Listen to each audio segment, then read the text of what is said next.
So why work 80 hours a week? Well, men will do it, some men, very few.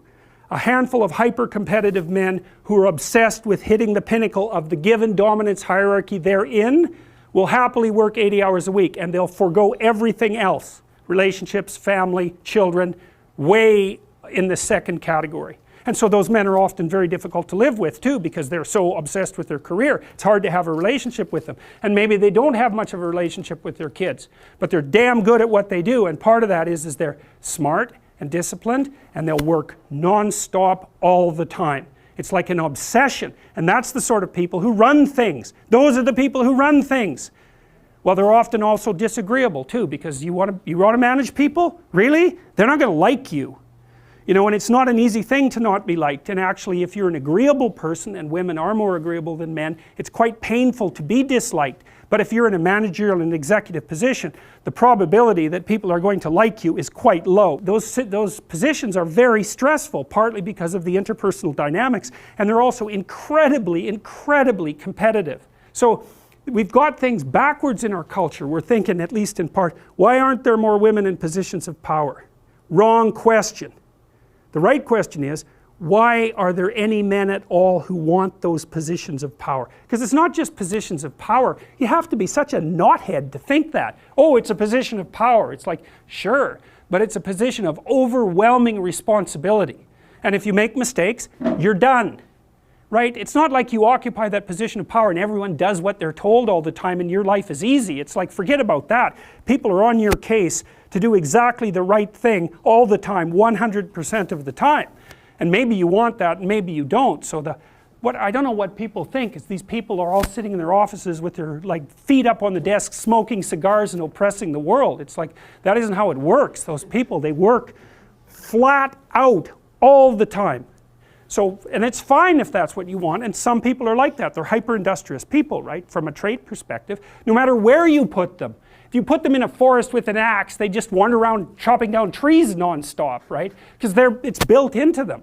But if you want to have a balanced life, and you should want that, you know, because the other thing you'll find, and this is God's gospel truth, is that the older you get, if you have any sense at all, the more important your family is to you.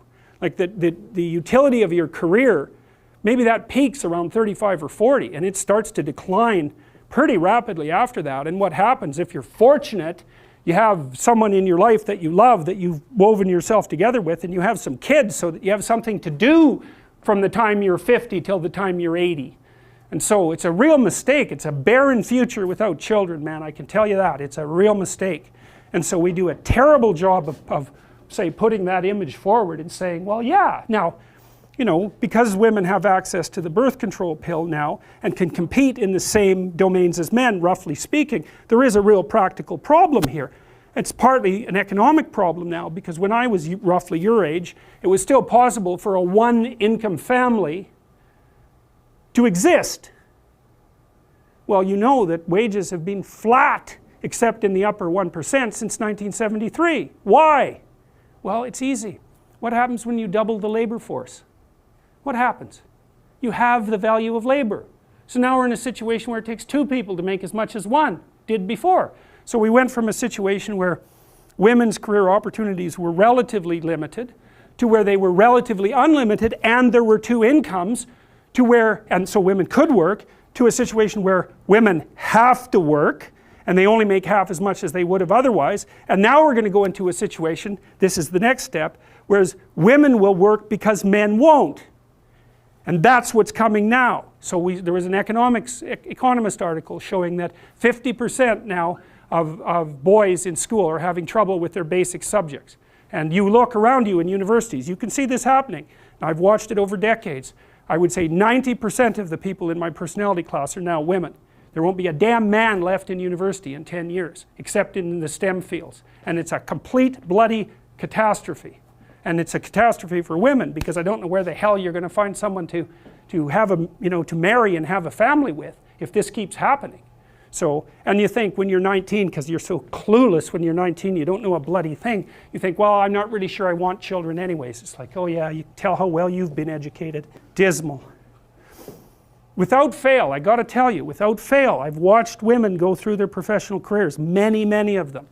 It's a very rare woman who at the age of 30 doesn't consider having a child her primary desire. And the ones that don't consider that, generally, in my observation, there's something that isn't quite right in the way that they're constituted or looking at the world. Sometimes you get women who are truly non-maternal, you know, by temperament. They have a masculine temperament, disagreeable, they're not particularly compassionate, they're not maternal, they're not that interested in kids. Fair enough, man, but there aren't that many of them, and there's plenty who will not admit to themselves that that's what they most desperately want.